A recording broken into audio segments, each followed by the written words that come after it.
I failed my songwriting classes. Come on. And it wasn't out of lack of effort. I tried. How does one fail that? Great question. No idea. I turned in a song of mine called Your Eyes Tell Stories, and I got like a 65 on it. Spotify right now, 4 million listens. Yeah. Dealing with a record label at such a young age. This is like real life stuff. I was like crying every night. What is this project coming to? I was just super lost. At the time, I think I was 19. They love art and they love my art, but they're also a business. How do we come together and how do we come to terms on that? Everyone kind of talks about tour is so hard and traveling and these shows are so hard, but in my opinion, the hardest part is the reality shift from tour to post-tour. There's no dopamine or adrenaline rushes shoved back into the real world. If I'm sad or if I'm lonely, I think it's super important to acknowledge it. I'm feeling sad today, and that's okay. What can I make out of it? How can I relate to other people? Letting it unfold. Yeah, we're not meant to understand it. We're not meant to understand 99% of life. Buddy. I'm fascinated with the art of being human and feel depressed and feel excited, and it's incredible. Feeling is the most important thing.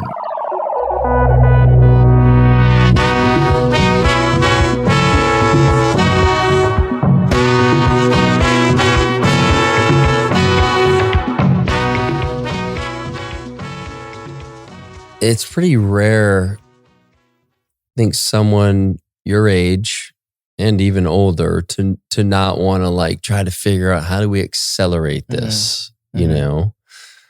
And so what has allowed you to keep your center in that experience so that you can play the long game? I think about our good friend Boyd, and it's like, what's the next track? And it's like, it sounds like you're just paying attention to that. Like, oh, this period of time where I work on some solo stuff, some songwriting, I'm not touring as much.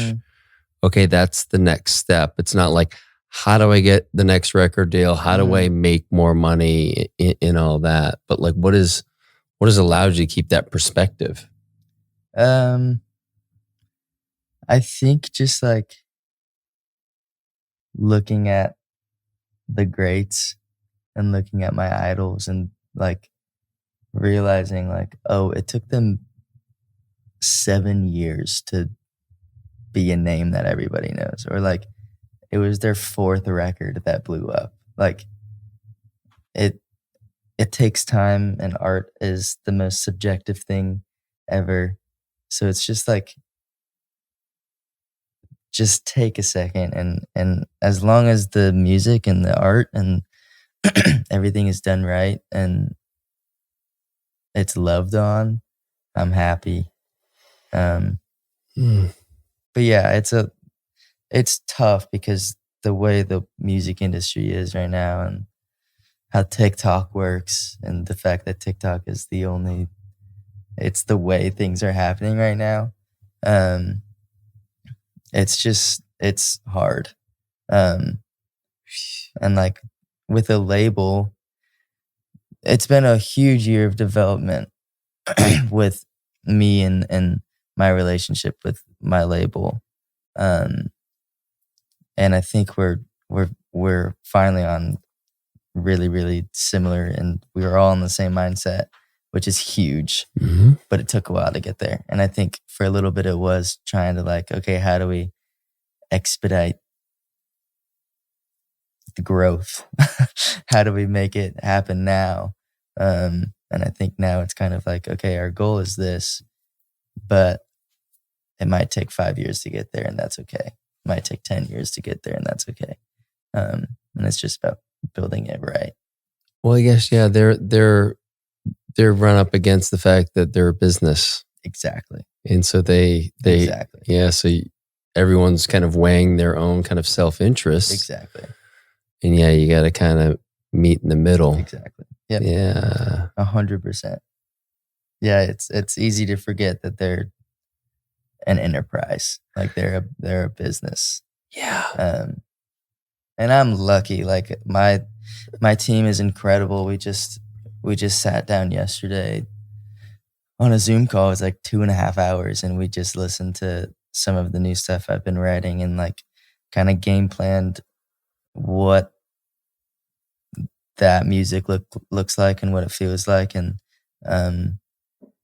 like to have people to sit on a Zoom and like intentionally listen to voice memos on a phone for 2 hours is like, that's pretty sick. Yeah. It's pretty, I feel very lucky to have that. But it took a while for me to kind of understand the game and understand who they are to me in this project. But it feels really good right now. So I'm excited. Yeah, man. It's really, again, at such a young age to be exposed to, this is like real life stuff, like big boy stuff. You know, a lot of people come out of high school, come out of college, whatever, they get jobs, and you just kind of, that's what I did. You kind of do what you do. And you're in such a unique position because you're dealing with a record label. I mean, those are big boys. Yeah. And they're great at what they do. Yeah. And they also, in some ways, need to get their way. They have a certain amount of control, whatever 100%. it is in the situation.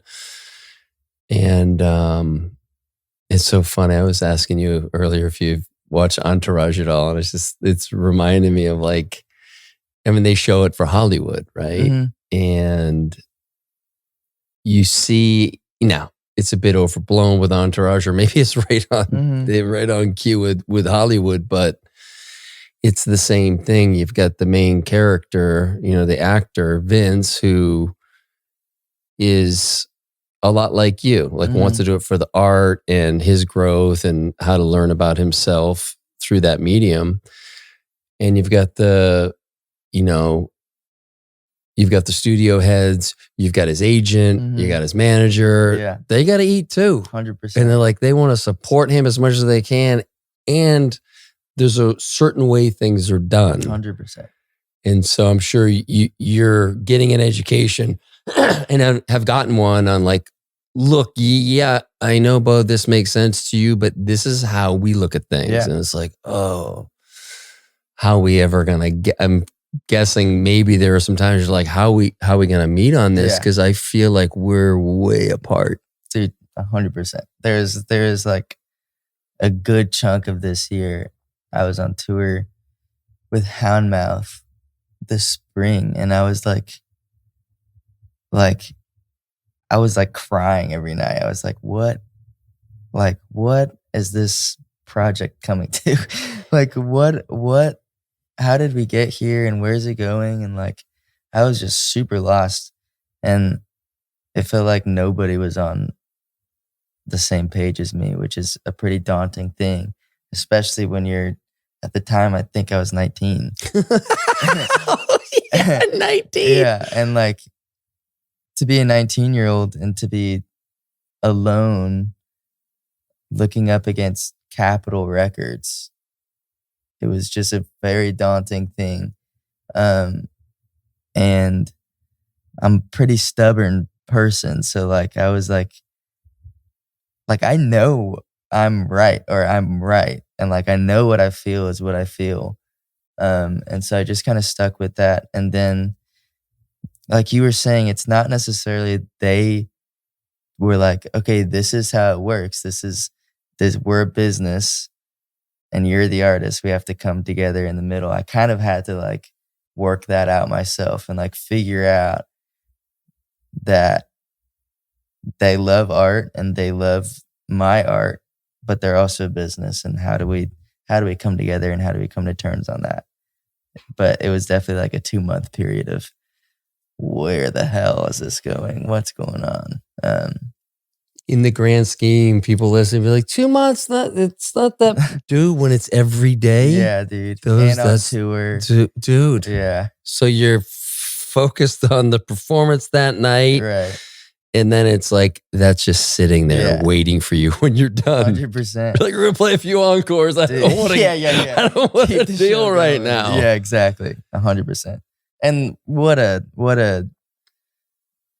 lucky and cool escape that I get to have. But afterwards, it's a bit of like a fuck reality. Yeah. Yeah. It's so fascinating to me. At 19, I was a freshman in college, Mm-hmm. playing Division II hockey, going to keg parties. Yeah. The only thing I had to worry about was the opposing team if I was playing. Yeah. Other than that, like I didn't have a fucking care in the world. Yeah. And But here you are, that's 19. Awesome. That's what I love about it. And I don't want to skip ahead here, but it just, and we'll get into to you playing Antones for the final show. Antones is here in Austin. For people who don't know, it's iconic. And dude, not only did the band sound incredible, and I mean the whole thing was amazing. The thing that impressed me the most, dude, when you were up there and you just talked about how hard the year was, when I think everybody in that room would have said, "Oh, dude, you had an incredible year. What are you talking about?" And it's like, you were so real. You weren't doing it to get sympathy. You were like, I was blown away at your perspective and your emotional intelligence to sit there in front of everybody and be vulnerable, like truly vulnerable. And it's like in that moment, it's like I felt like you gave everyone permission to be like, it's okay that it's hard. It can be hard and daunting, and it can make you sad and cry. But you know, that's kind of what we signed up for. Totally. Yeah, dude. That's life, baby. And I hear it in your songs, man. There's so much soul in it, you know, and I know you write your own songs, and we talked about it a little bit earlier, but I could see why that could be a challenge at times, because you're following a thread that is real. And then to invite someone in to support that, like there's a navigating of that piece that I suppose you're experiencing right now. 100%. You know, so I'd love to hear more. Well, before I hear more about the songwriting, I really, I don't even know what the question is. I just wanted to, honor how you stood there in front of everybody and just bared yourself. Thank you. Yeah. Music has done that for me tenfold.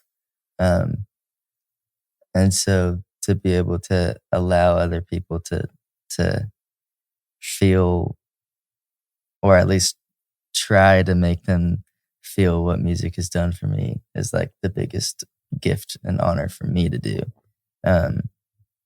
And yeah, I just know how much music has changed my life. So I try to honor that and help others feel that as well. Yeah. Especially at the live show. And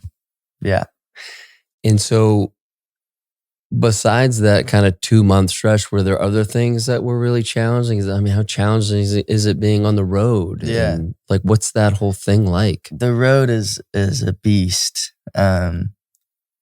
It's super challenging, and it's exhausting, and it's such a bubble of reality. Like you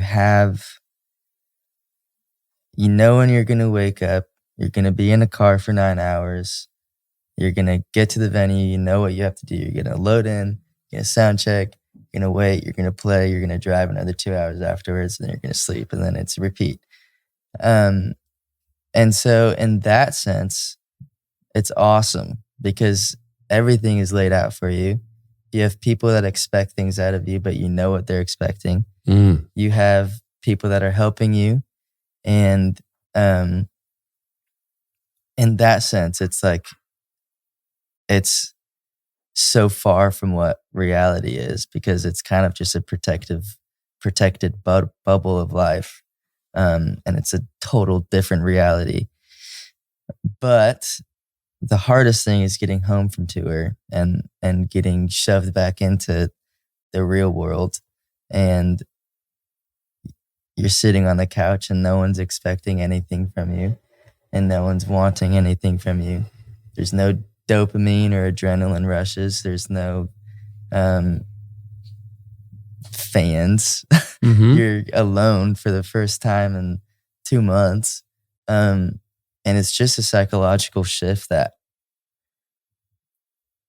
not a lot of people talk about. Like, everyone kind of talks about tour is so hard and like traveling and these shows are so hard. But in my opinion, the hardest part is the reality shift from tour to post-tour. It's very daunting and scary and lonely. Yeah, so I get curious about, like, knowing that now. Yeah. You've been through this. Do you have any thoughts about how to come off the next tour and how to make that a much softer landing and really use that as, like, I think of sports and off season? Totally. Yeah. I've thought about, I forget who told me this idea, but after tour, maybe going somewhere that's not home, or like staying in the last city you played in, or like going somewhere that's still a little unfamiliar, but the reality of life starts to set back in. So like, it's kind of exciting in a way of like you're exploring and finding new things and whatever, but on the same side, it's still back to real life. And then once you get home, you can like, you're back home and you've eased into the reality of life, but now you're home and everything's familiar again. I don't know. I did that. I finished up a tour in Amsterdam this April or May. And after that last show, I stayed by myself in Amsterdam. And that was amazing. And I didn't really have that depressive episode after the tour. I kind of just floated through Amsterdam and explored and let my mind and body reset into reality in this new country, in this new city. And that was super, super helpful. So I think that's something I want to explore next tour. That sounds amazing, because I can imagine, going back home. You're back in this somewhat obviously familiar world, right? But the rhythm of that world is different, than before. Maybe you went on tour, and so to leave, go somewhere, and it's like just a step change, and you can sleep, and you're in a place, maybe there's some sunshine, and you're just, well, after this past tour, think, and just for people who don't know, Bo's mom, Maureen, was my wife, Peyton's first friend in Austin when we moved here in 2013. And then, which isn't always the case, I get introduced to Maureen's husband, Ted, Bo's dad. Not always a great fit. Yeah. When you're meeting the wife's, friend's husband, and vice versa, hand up. I've introduced my wife to some wives. It wasn't a great fit, but I really like the guy. Totally. Well, Ted and I are brothers, as you know. We spend a lot of time together, and we go on our walks around Lake Austin. And so with that, I think I was speaking to your dad at your show and mentioned that you were going to go off to the mountains. Is that right? Yes, I was going to. Well, what the fuck? But I didn't end up doing it. How come? Why not? Is there something you can share? Again, you don't need to share everything. 100%. I got home and I got sick. I think my body subconsciously allowed tour to catch up to me, and like I was just like bedridden for 5 days, and like I was just so sick. But I think, to what we were talking about, I think like even a camping trip would be incredible for something like that. And that's what the goal was. But yeah, I got sick and it stunk. I was really excited. And I only really had like 5 or 6 days off before I had to fly out to North Carolina and LA for some recording trips. So I was basically sick for like the whole time I had off after tour, which was a bummer. Well, it's no surprise that happened after this big tour. Yeah. Especially the last show in front of family and Yeah. a lot of friends Yeah. you went to high school with. Yeah. And like you had to commit so much to the whole thing. And then obviously you're wanting, like, it's got to be so different when there's so many people there that know you. Mm-hmm. And so I'm curious how that's different than when you're on tour out west. Yeah. And I just appreciated, and we kind of left for a little bit after the show. I'm like, million people for Bo to see, and I just didn't want to put more on you. And Payne's like, no, he's waiting for you guys. So Greg and I and Jake came back, and I was amazed at how you were able to still just like be there, fully present, and I mean, with everybody around and everybody, wanting to show their love. Yeah. I mean, it's a gift for me too, like being able to with friends and family, being able to share this part of me that sometimes they don't even know, or like they haven't seen before. And I've gone to a ton of shows, and like I know like what it feels like to be like, especially I've gone to friends shows, and like I know what it feels like to want to talk to your buddy after they just played. And like, yeah, so I try always to be able to be present in those conversations. And then when it's with the people that go to the show as fans, to be able to hear their stories of why they connect to what song and what my music means to them, it's just like the best thing. And it's such a beautiful thing that I could do on this tour, because I don't know if I'll ever be able to do that after every single show. So yeah, it was just such a beautiful thing to hear people and hear their stories and like look face to face at the people that are listening to my music. It was such a gift. But yeah, it's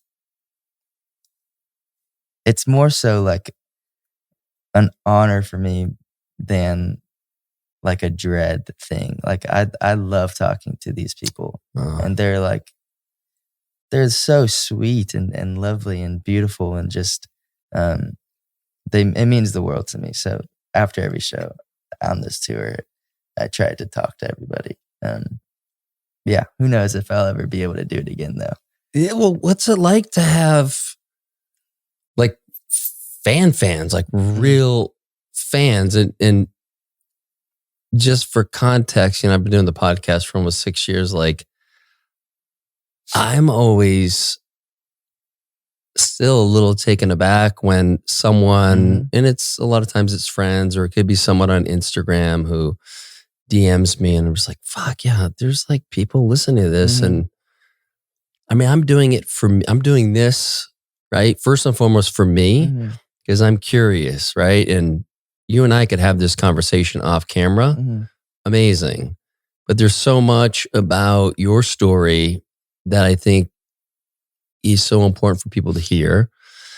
And just like people, I've never had, I had my buddy Frank go on, but he's not in the music industry. So I'm so curious, and I think a lot of people are, about the songwriting process and so much about that it's like, oh, it'd be cool to share this with other people. Totally.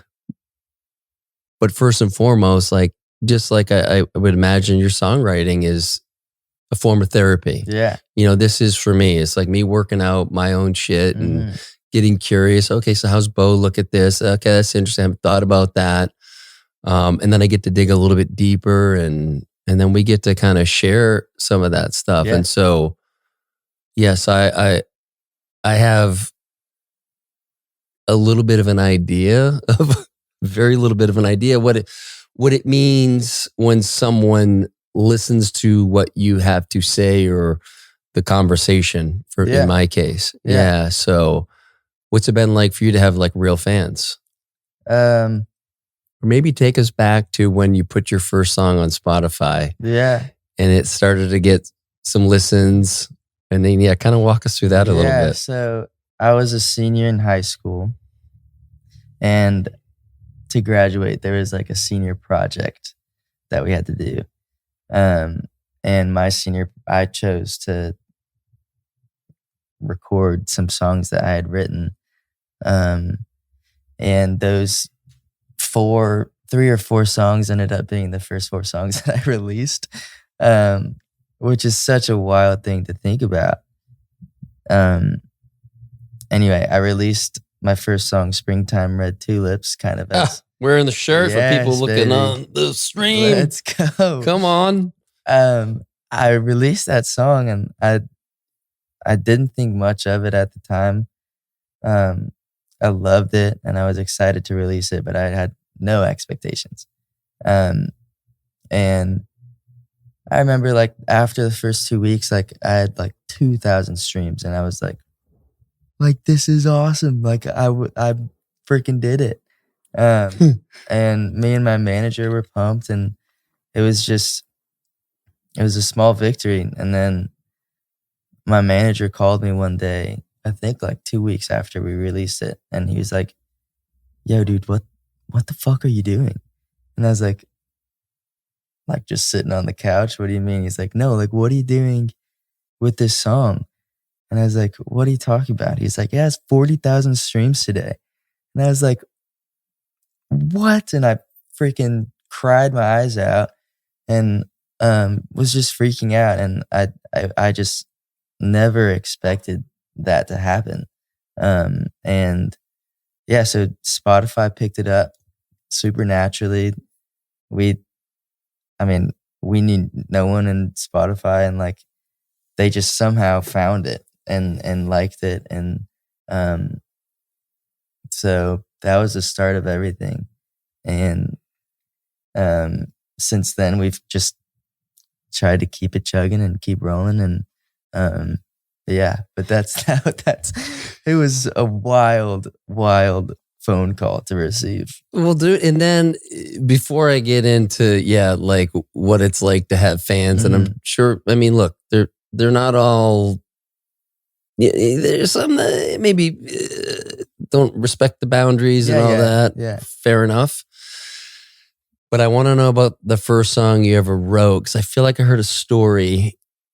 Okay, were you in the car with your mom and Sawyer? Oh, yeah. Is that? Yeah. Am I remembering this correctly? Yes.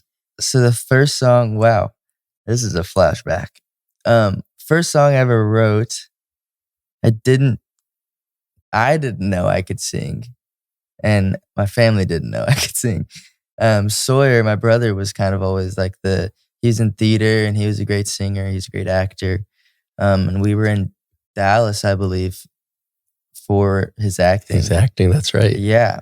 And I was in shotgun, and I was connected to the car, and I was like, "Hey guys, like I wrote a song the other day, and do you guys want to hear it?" And so I played it, and like my mom started like just bawling, crying. And like the song ended, and she was like, "I didn't know you could sing." And like she just had this incredible reaction.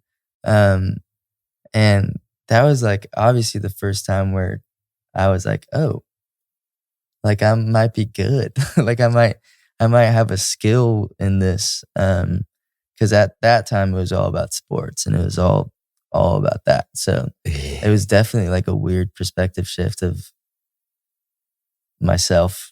But yeah, that was a good story. So when was that?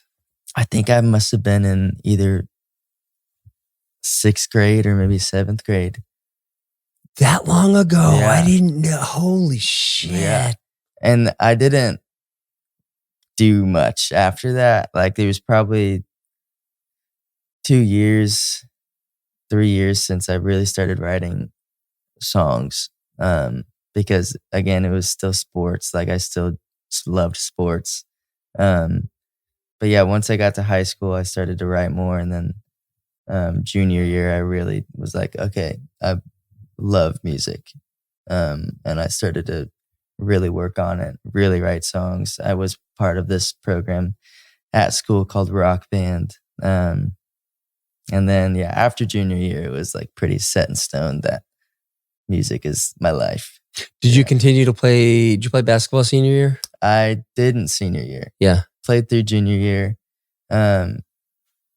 Hard decision. Basketball was like my life for my whole life till junior year. And I just really fell in love with music, and I wanted to give it a shot, and thank God I did, because senior project wouldn't have happened. And yeah, so senior year was kind of the turning point. Yeah, and I just loved, again, I think Sawyer played football, right? Yeah. So my son Jake and Sawyer the same year at St. Andrews. So they played football together, but he didn't play basketball. And then you came in as a freshman and we're playing. And dude, I've never seen anyone improve so fast. You're, first of all, people don't realize this. You're super athletic, so fast. I couldn't, like, the defense, the running balls down. But then you started to score. I'm like, what the? I thought he was just a defensive specialist, a hustle guy. We all need, the glue guy on the team. And then you started to score. I'm like, oh, this guy is incredible. It was so fun because, just being close with your family and you and Jake playing together. Yeah, those games were fun. Was cool. And then I laugh. I always tell my buddies, I go, this fucking kid, during Sawyer's graduation party, if I'm remembering correctly, it was Sawyer and his friend Jude, who's friends with, Jake. They were graduating and they were going to play a song or a couple of songs, and you played with them. Yeah. I think that might have been... Was that graduation party, or when was that? I think it might have been my mom's birthday or something. Yeah, that's right. It was your mom's birthday. And that was around the time that I was Oh, actually, I don't know if I was there. I think Lindsay was there. Were you there with Peyton at Maureen's birthday? At Portofino. I wasn't there. Didn't you play? I swear it was at... I mean, I could. He was in the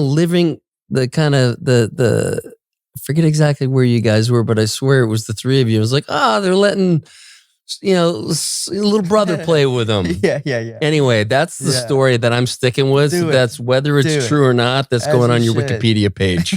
I'll be sure of it. I got guys. That's awesome. Yeah, I remember that. Yeah. But it's been interesting because you've had to make choices along the way, right? Basketball was such a love of yours. What do you feel like it came down to? Just I wanted to have time to create and find out if this is something worth pursuing. And because obviously senior year, there's a big decision coming up with school and where you want to go. And I was thinking of Belmont. And then I was also thinking of like Boulder and like other schools that totally unrelated to music. So yeah, I wanted to give music a shot and give it a fair chance. And I did. And I ended up going to Belmont and living in Nashville. And that decision was definitely the right choice. I think Nashville's done so much for me. So yeah. So you go to Belmont and you leave basically after the first semester. Yeah, basically. How did that work? And I would say even maybe more importantly for people listening, for parents out there. Yeah, totally. Okay, right? You didn't go for the 4 years or whatever. Like, what was it like to have Ted and Maureen there clearly supporting you in that? Yeah. To be able to make that decision? Yeah, it was incredible. Obviously, they have two creative kids, and that says a lot about them. Um, but yeah, I went to Belmont and I was a songwriting major, um, and I actually like failed my songwriting classes. Come on. I and it wasn't out of lack of effort. Like I tried. Fail. How Yeah. does one fail that? Just like this Great song question. stinks? Like Great question. Yeah. No idea. No idea, because it's such a subjective, and I had a lot of issues with the classes I was taking, not the professors, but just like the idea of a songwriting class just kind of weirded me out, because it's such a subjective thing, and to try to objectify songwriting just felt way off. And I feel like you've got to have some inspiration come through, right? Yeah, off the mark, totally. Yeah. And yeah, I turned in for one of my songs.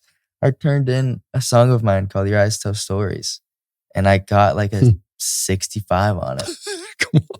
Yeah, and I was like, "Dang, maybe I suck at songwriting. Maybe I shoot. I should have went to Boulder." That had to be brutal. Yeah, it was weird, but at the same time, I was like the cover of Fresh Finds of Folk on Spotify. And like, I was like, I know this is working. Like, I know I can write songs. Like, I'm the cover of a playlist on Spotify. And I really wanted I really wanted my professor to like get on her computer and like look up Spotify. And like, I really wanted my face to be up there. But that never happened, unfortunately.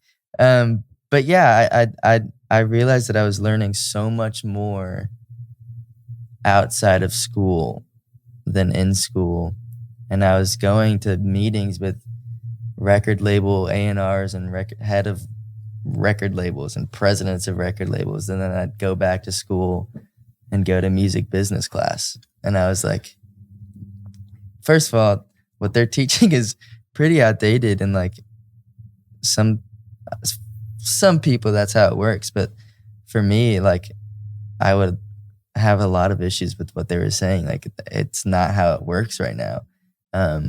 So anyway, long story short, I didn't feel like Belmont was pushing me in the right direction. So I made a decision to go part-time for the second semester. And I was traveling a lot. And then after that semester, I was like, okay, things are going good. I'm going on some tour runs, support runs. I think it's time to dive all the way in. So we did. And yeah, my parents were incredible supporters and stuck with me, and they could see that this was the right choice and the one that felt good to me. So remember the name of the song again? Your Eyes Tell Stories. Okay, so I look on Spotify right now, and that has almost 4 million listens. Yeah. And then Springtime Red Tulips has almost 5 million. Yeah. Dude. Yeah. You have 430,000 monthly listeners, That's crazy, bro. Dude. It's wild. From 2,000 streams. Yeah, it's wild. It really is. It's pretty incredible. I don't fully understand it, and I don't know if I ever will. But that's the beauty. Yeah. In my experience of being 54 years old and looking at trying to figure things out and make them make sense, and the moment I really dig into that, it loses all the magic. Totally. It's like, it's not something that we can almost conceive of. No. And it's just letting it unfold. Yeah. And, as you're doing, it sounds like it's just like, what's next? Yeah. Yeah, we're not meant to understand it. We're not meant to understand 99% of life. Buddy. Yeah. Jeez, like I said, old soul. I mean, like, it took me probably into my early 50s until I really understood that. Yeah. And again, this is not about Belmont or whatever, but I think what you shared about your experience with Belmont of like your intentions were to go and learn how to be better at this craft, right?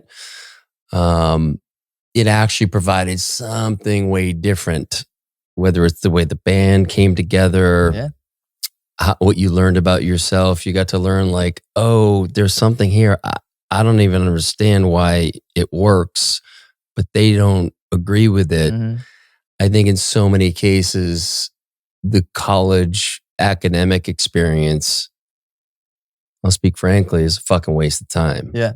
Now, if you want to go there for other reasons, to live 4 years away from home and have that experience or whatever, and people can go for whatever reasons they want, but I think what you shared about your own personal experience, I think is so common for so many kids, and they don't have the support of parents. And there's people got to understand your parents aren't fucking hippies and like they have their shit together, and not the hippies don't. Right, I mean, I identify as a bit of a hippie. Yeah. I think people would say it's much more likely that my kids won't go to college than maybe your kids because, I really don't give a fuck at all. Yeah. But I think if people got really honest about college, and I don't think this is news necessarily, but it was different than when I went to college. Sure.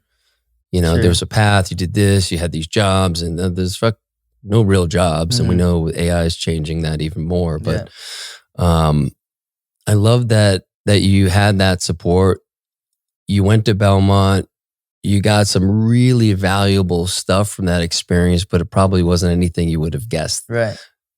Totally. Of why you went there. Yeah. And I think like everything, it's just what you make of it. Like, I think you can go to school, go 4 years, go 8 years, and you can get 100% of what's there for you, and you can really get a lot out of it.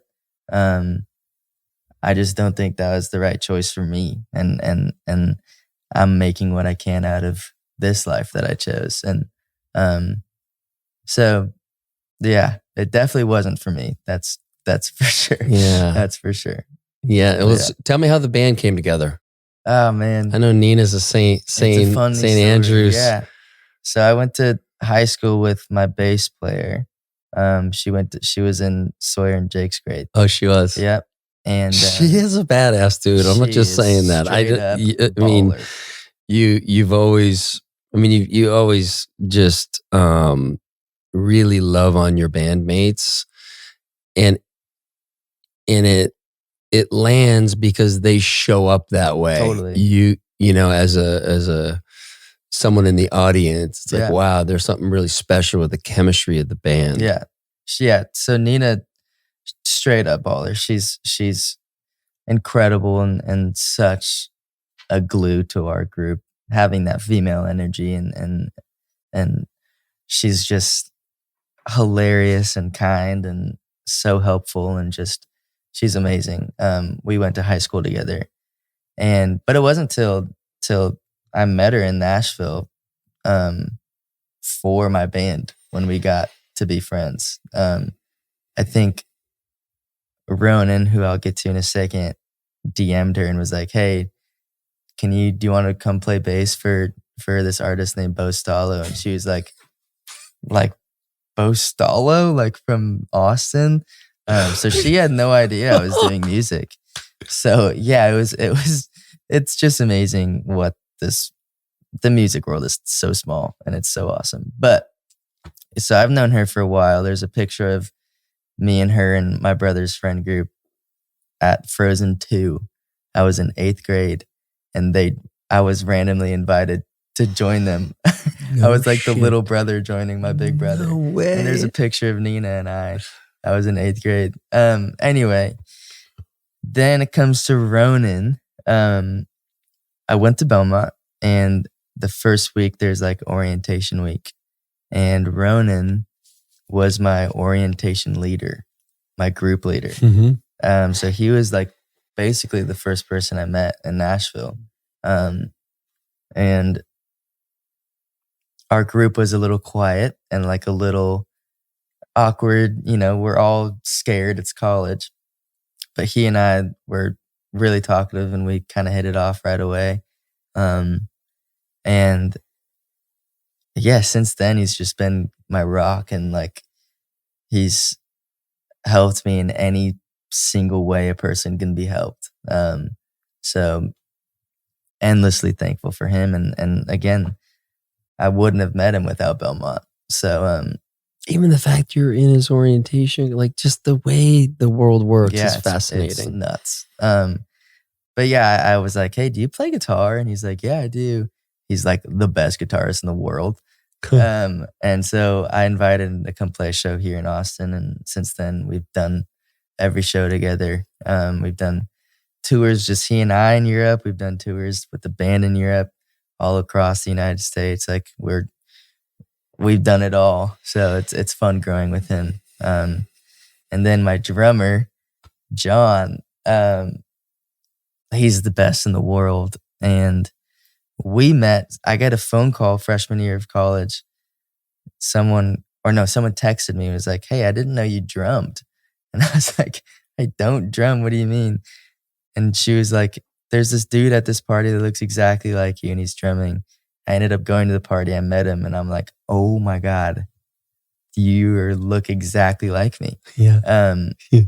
And yeah, for people that don't know, this guy is a spitting image of me. Like he's my twin. And we're not related at all. It's the wildest thing. But that's how he and I met, and I didn't know any other drummers, so I asked him if he wanted to drum for me. Now we live together. He's my roommate. One of my best friends. He's an incredible person. Yeah. Anyway, that's my band. It's the story of us. I love it. And, Yeah. and so I do want to, I want to talk about songwriting. Yeah. Because I'm so curious, how the lyrics are written, which I could take a stab at it, obviously, but how does the music come? That is always just fascinates me. How do they know how to put this drum with the bass and like, who figures out all that stuff? Yeah. I songwriting is very particular to the person. And every songwriter writes differently. I start with a chord progression. I start with the instrument. Is that common or is it kind of 50-50 people? I think it's 50-50. Yep. A lot of people write the words first, which I don't understand how people do that. I have no idea how people do that. But I start with the instruments and then the melody. And that kind of feeds me information of like what the song's about emotionally. And then subconsciously I'll start spitting gibberish. And then words will come and I'm like, oh, that was awesome. And then, 30 minutes, an hour, 2 weeks later, I have a song. And then I'm lucky enough to work with incredible producers, like the best in the world, in my opinion, but also the kindest and like the most supportive and creative people. And so, yeah, I'm so lucky to have those guys in my life to really bring the songs to life and bring the words a different meaning with drums and synths and guitars and bass and strings and all of it. So do you credit layer to in those other instruments, or does the band help with that? Like, how does that work? The band, recording wise, it's pretty separate. Like the band is very much so the live band, and then recording, it's a solo project. Like it's definitely my stuff. I've had Nina sing background on a few songs, but other than that, it's been me and the producers. I'll play guitar and piano and fuck around on drums and other weirder instruments, but otherwise it's the producers and their players doing some magic. Got it. Yeah.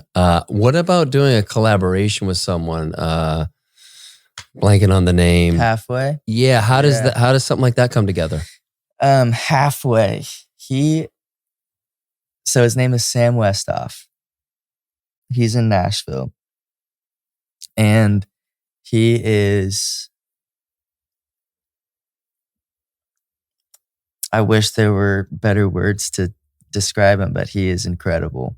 He is one of my best friends and my older brother in Nashville, and he's such a special human.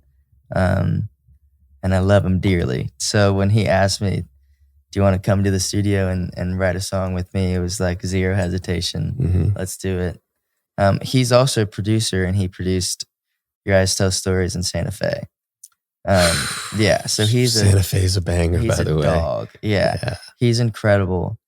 But yeah, he just asked me if I wanted to write a song with him, and we did, and it's an awesome song. It's so awesome, and mm-hmm. So that's when collaboration is fun, when you're with your best friends and you're making art. It's just what a gift to have.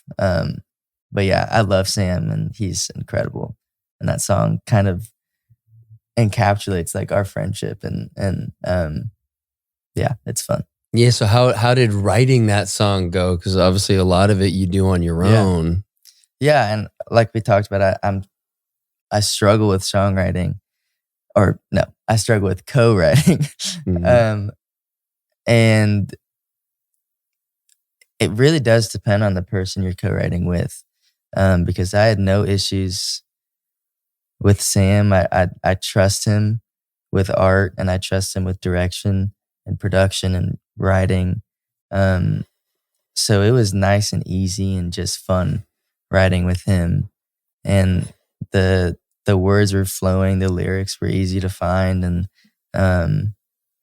yeah, sometimes it just clicks. Sometimes it takes 9 months to write a song, and sometimes it takes 45 minutes. Wow. And this was one of those times where it was like probably about 2 hours, 3 hours. I was in the studio, and we had a song by the end of it. So it was incredible. Yeah, and that's props to him too. Hell yeah, Sam. Yeah. And tell me this. So the songs that take 9 months, do you have some right now that are just, there's kind of, I almost think about, we were talking earlier before we got on about my friend Ron White, the comedian, and how he talks about a lot of things as far as writing jokes. Mm-hmm. And as they're working stuff out on stage in the club, they're trying to work out how to land a particular bit, and then maybe have a callback to something earlier. So, Ron at any given time has 4 or 5 high-level comedians that are like, hey, have you thought about this? Right? Such a gift. Right.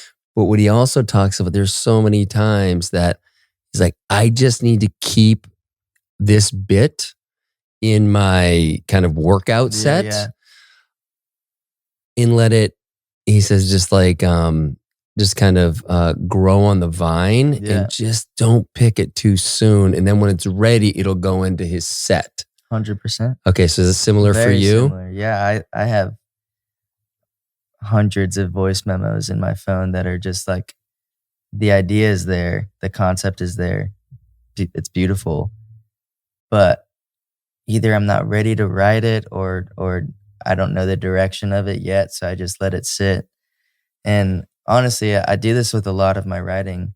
I'll kind of do a song start. I'll start the song, and then, get a verse and a chorus maybe. And then I'll let it sit, and I'll listen back to it a billion times, and then see where the song wants me to go. Kind of like this barn, like I allow it to tell me what it wants to do. And the patience needed for that is sometimes a bitch, but but yeah, that's sometimes how it goes. And just recently over tour, I kind of started a guitar lick, And for a while I was trying to write something to it and I just couldn't. Like I love the lick and I think it's gorgeous, but I just couldn't find the melody over it. I couldn't find the words. I couldn't find anything. And it was frustrating. But last week, me and my good friend Sydney Rose, she's another incredible artist, and an amazing friend. She and I were like, we should write a song, and I brought her that chord progression, and it's like one of my favorite songs right now. Really? I can't stop listening to it, and that's when co-writing is amazing. And when you're writing with someone that understands your art, it's incredible. But yeah, sometimes it takes a hot minute to get it. And sometimes it takes bringing it to someone else to work on it with you. And sometimes it takes just like 9 months for it to marinate. Yeah, it's interesting. Yeah, you're getting some deep practice in what most men really struggle with is patience. Mm-hmm. You know, and I'm sure you've tried not to be patient. It was like, oh, fuck, I got this song. It's right there. Yeah. And you just try to force it. Yeah, totally. And it just like takes you much longer and you're not wasting time because it's like, it's almost like you're in the lab and it's like, okay, this is not the way to do it. You're going to do it like this for a while until you realize like you just got to trust what's inside you. 100%. But we're in this culture where it's like, let's do this thing. Yeah. Let's pop off. Like, look, this guy's blowing up on TikTok and my music's better than his. I mean, I'm sure there's all this shit goes, whether you voice it or not, that we have millions of thoughts in our head, And so just to be able to create enough space for that, it's like, to me, it's fascinating. And again, not to harp on your age, right? But like, what, are you 20 now? Mm-hmm. You're 21. Yeah, it's like, you're getting a deep study in lifelong lessons. Yeah. That apply to everything. 100%. This is something that's obviously so important to you. It's your life. It's what you're dedicating yourself to. And to just trust. Yeah. Dude, the trust. Trust is huge.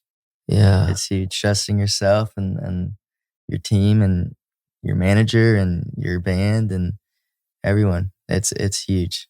How did the process of getting signed by a label go for you? Why did you choose who you chose? It was a long burn.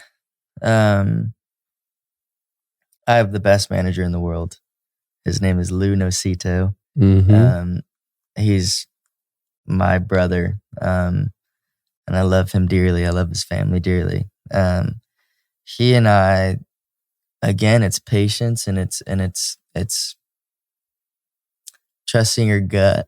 I think one thing, I always say this when people ask me for advice, which always feels weird when people ask me for advice because I feel like I'm not in a place to give advice. But when people ask me for advice, I always say, if it feels good, it's probably good. And if it feels bad, there's a reason it feels bad. And like, as simple as that is, people, and I do this too, like, if it feels bad, sometimes you still do it and you still push through, like we were saying. Mm-hmm. It's the way this world works right now.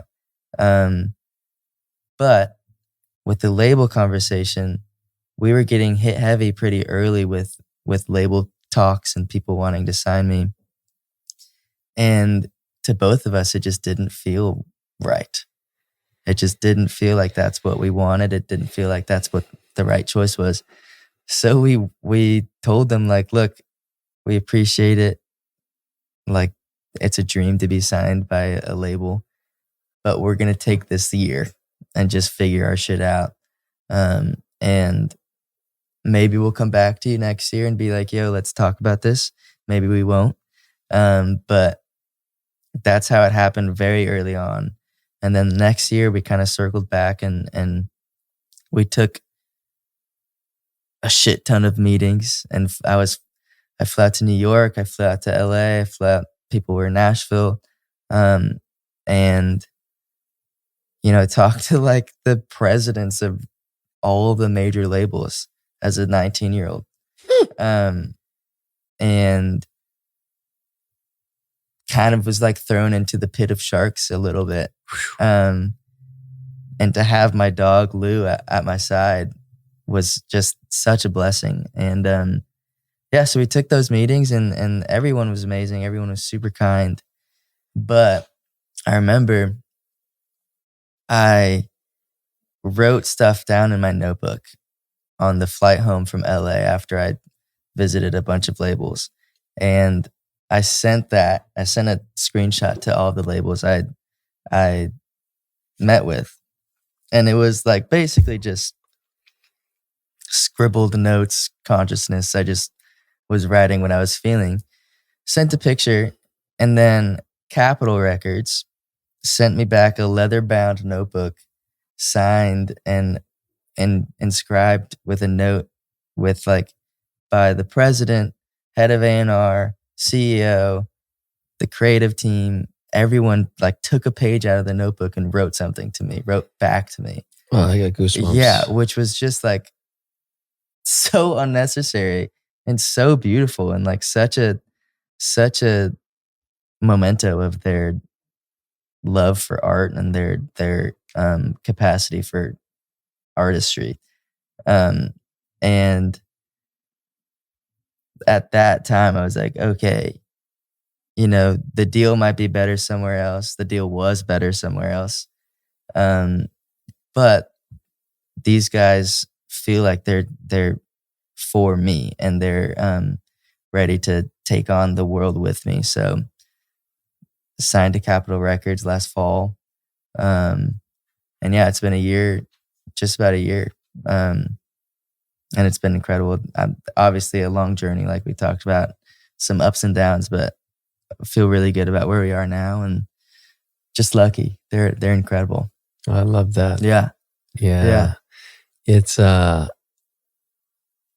well, let's talk about where you're at now. You finished the tour in November. Mm-hmm. And then, here we are around the holidays, and then you're getting ready for the next phase. Yep. So what's that look like? Yeah. So, 2025 was the year of the snake. Yeah, buddy. Fucking A right. I love me a good snake. Yeah. It was the year of the snake. And for me, it was just a huge development year mentally and with my art and with the brand and everything. I really feel like I was punched down and I got back up and punched down. It was just a lot of developing and shedding skin as a snake does. And this next year is the year of the horse. So I think this next year and these next 6 months are really just about, this year laid the foundation, and next year is kind of about executing and building and evolving that foundation. And for the next few months, it's going to be writing and creating this new world and this next phase of music. And it's just, I am so lucky to call this my job, to be able to think about art and consume art and make art, and to be able to say that I'm working is pretty fucked up. Yeah. Like, it's pretty incredible. And yeah, so that's what these next few months look like, which is just so exciting. I'm so pumped with the new stuff, and the people I'm working with are people I've dreamed of working with. So it's just incredible. I'm lucky. Yeah. And then you were saying earlier that you and the band will take a little bit of a break. Yeah. They'll go back to Nashville, finish up schooling. Yeah. At least two of them, right? Right. Yep. We're gonna do a lot of kind of cool, intimate shows and tours, and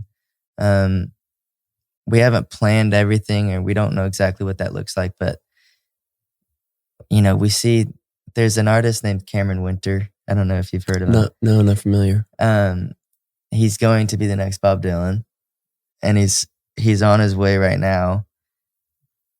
And when you listen to him, you might be like, "What the heck?" But I promise you, I trust you. Yeah, and there's another artist named Joshua Harmon who he is the lead singer of Backseat Lovers, and he's done a few solo shows as well as Cameron, in like these churches and in super beautiful, intimate environments that kind of showcase their ability to captivate.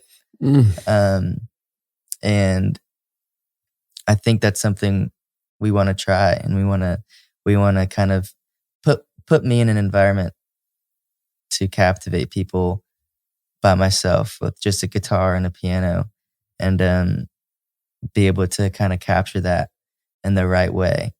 I think if we were to do that in the environment of last tour in those venues, it might feel like a little slow and like not super entertaining. But if we put myself in like a cool environment, like a church or an outside venue, I think it's going to be really special, and I'm really excited for it.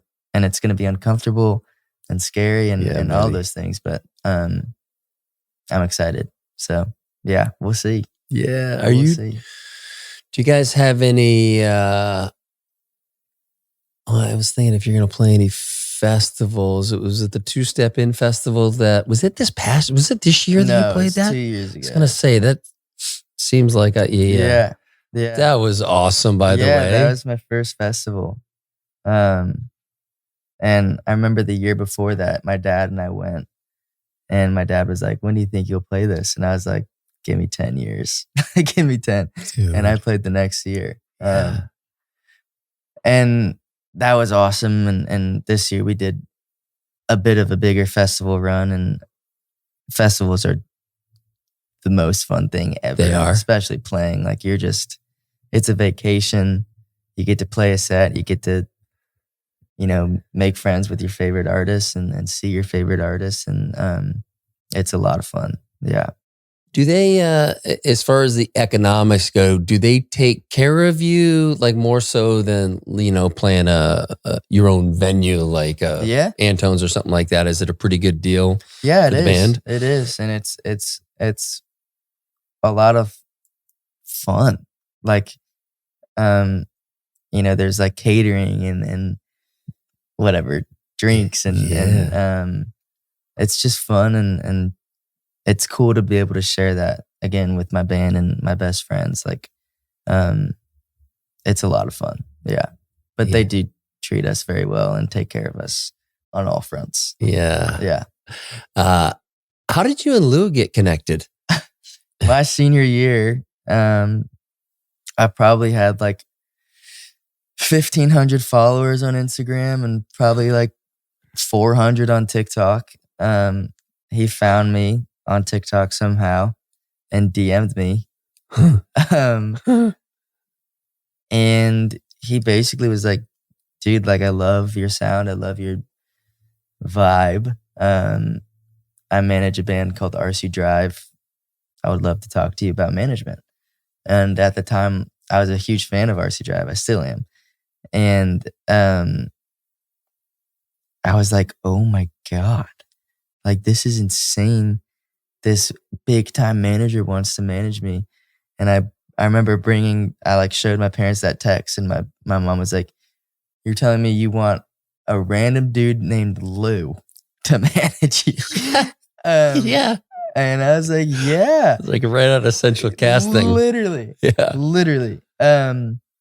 But we had a few phone calls and he was so patient, and he was like, "Look, I'll get these first 4 songs out with you. I'll help you get them out. And then we can kind of just like go from there. Like we don't need to sign anything. We don't need to talk about terms. We don't need to do anything. But I want to help you out." And so, yeah, we took those first steps together, and ever since the steps have gotten bigger and bigger, and we've crossed more ground, and he's incredible. I love him to death. He has a 3-year-old daughter, Oh, he does. and she's just the most amazing human. Mhm. So yeah, I'm lucky. He's awesome. Yeah, Doing this with him is special. Yeah, I've gotten that sense just from talking to your folks about him, and I got to meet him when you played on the east side. Yeah. What was that venue? The Parish, I believe. Yeah. It's a joy and such a blessing to be able to share all of this with incredible humans. Like, it means that much more. Sounds like you've had the right people come into your life. I'm sure some of the not so right people have also come into your life, and you've been able to just be like, thanks, but no thanks, and just be discerning about that, which is why you have someone like Lou. Totally. And you've got a record label that cares. Mm-hmm. Yeah. I was listening, I forget what song it was. But like you'd mentioned your dad in it. Mm-hmm. And I was like, okay, so when he sings about his dad, is he actually singing about Ted, or is he singing about like a dad figure? Yeah, a lot of my writing isn't necessarily about my life. It's about either stories I've heard or a word my friend says, or like a joke my friend makes, or like a phrase I see in a book or whatever. And then I kind of expand on that. Or, like I said, sometimes it's just a subconscious stream of thought. But yeah, a lot of the times it's not necessarily strictly about myself. Especially with like Springtime Red Tulips, I believe is what you're talking about. Kind of mean old bugger. Yeah, right.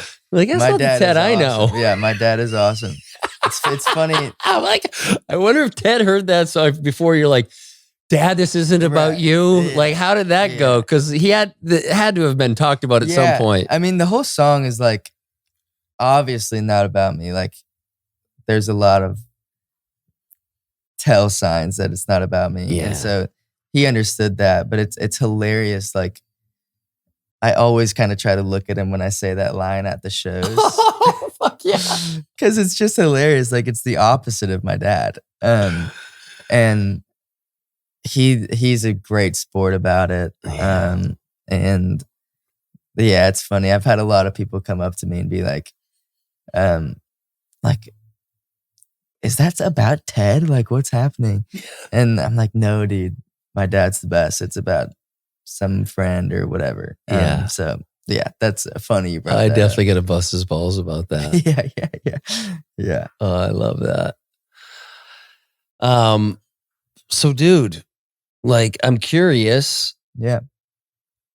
We all have our challenges, right? Like, let's just talk about like the 2-month period, whatever.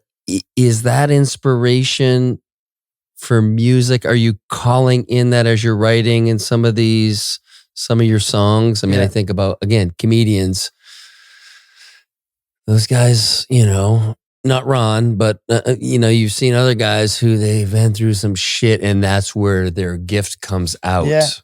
Yeah, it's all inspiration. I'm in a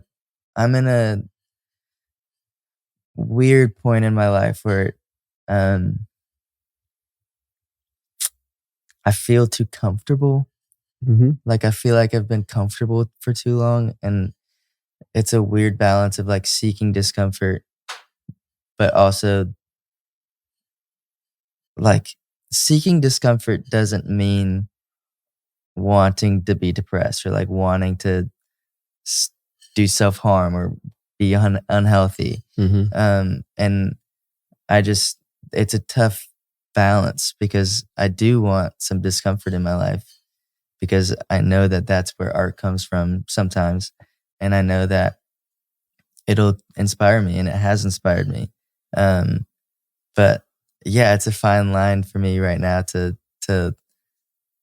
be uncomfortable, but also stay healthy mentally and physically. And yeah, it's interesting. I think, but to your question, I think all of those down moments or down months always come out with songs. or at least art. And like you were saying, this is kind of therapeutic for you. It's the exact same for me, to be able to sit down with a guitar and kind of speak gibberish, and then be able to look at what I said and like read over it. I will be like, oh, like that's what I was feeling. That's what was going on in my mind. That's happened countless times. So it is like therapy for me. And yeah, it's always I always just see it as a gift to go through, a horrible week and then be able to write about it and kind of get it out of my system. Yeah. Yeah, I love that. And I'll just say, for my own personal experience, you generally don't need to go looking for discomfort. It will find you right when you're most comfortable. 100%. And so when you are 100%. Feeling like you're not being challenged and all that, I'm here to say, soak it in. Yeah. Because we do live in I believe, this law of rhythm, where we have the ups and the downs, and we always come back to 100%. Right the middle. Yeah. Because like I feel like I'm there right now, and I've been down and I've been up. So we always come back. Yeah. It's just, it doesn't sound like you have the challenge of like when you're in it, like I need to get out of it. You're like, hey, I'm in it right now, which is like just a huge, again, trust in the process of how we move through life and how we learn and learn about ourselves. 100%. I really, really try to, like, if I'm sad or if I'm lonely, I think it's super important to acknowledge it. And like, it's very dangerous when you don't acknowledge it and when you stuff it down. I think it's important to be like, okay, I'm feeling sad today, and I've felt sad for the past week, and that's okay. What can I make out of it? What can I do about it? How can I relate to other people? And yeah, I'm fascinated with the art of being human and the ups and downs and the little idiosyncrasies of ourselves. And so whenever I'm feeling either super happy or super low or right in the middle, it's like feeling is the most important thing. And like to be able to be a part of this human race and feel depressed and feel excited and have your stomach drop on a roller coaster, or like just it's incredible. And so I just try to remember that when I am feeling those lows. Yeah. Yeah. I think that's a wonderful place to wrap. Yeah. Hell yeah. Okay, so where can people find you, Bo? I'm all over the place. It's all just Bo Staloch. On Spotify, Apple Music, Instagram, TikTok, everywhere. YouTube. And come say what's up. Come to the shows, come to the streaming services, and say what's up. And then I do. Lindsay will put this in the notes. But what was the name of the YouTube show that the band was on? I think I text you. Yes. Was it Audio Tree? Yes. Yeah. Audio Tree. We did an Audio Tree. That was awesome. That guy was great. Yeah, he's fun. Yeah. I mean, I've watched hundreds and hundreds of Audio Tree. No shit. That was a dream. A complete dream. I would have never thought I would ever be on Audio Tree. And same with like my bass, Nina, was like crying, and like it was a dream for all of us to be in that studio that we've seen like our favorite bands in. It was so wild. Like I have goosebumps thinking about it. It was so wild. Sorry, I just got excited. Please get excited. Like, how did that happen? How'd they come together? They just reached out, and they're so good at finding incredible bands without spotlight. And like I found some of my favorite artists through them. So it's just such an incredible thing to be in the same spot as like Pine Grove and like, all of my favorite bands. So that was a special, special time. And we all had strep throat while doing it. Holy Yeah. dude, you couldn't tell. Yeah. Yeah. It was awful, but awesome at the same time. Yeah. Love that. Yeah. Okay. So we'll put that in the show notes. I love you, dude. Love you, man. So much. Yeah. That was so much fun. Thank you. So proud of you. Proud to know you. Just to like, again, like the success, obviously that's amazing. But what lands deepest for me is who you are, how you show up, and how you really open the kimono for people and give, like I said, give them permission to feel whatever they're feeling. That's very normal. Yeah. Yeah. So thanks for doing that, dude. Thank you. You do the same thing. Yeah. Hell yeah. Yes.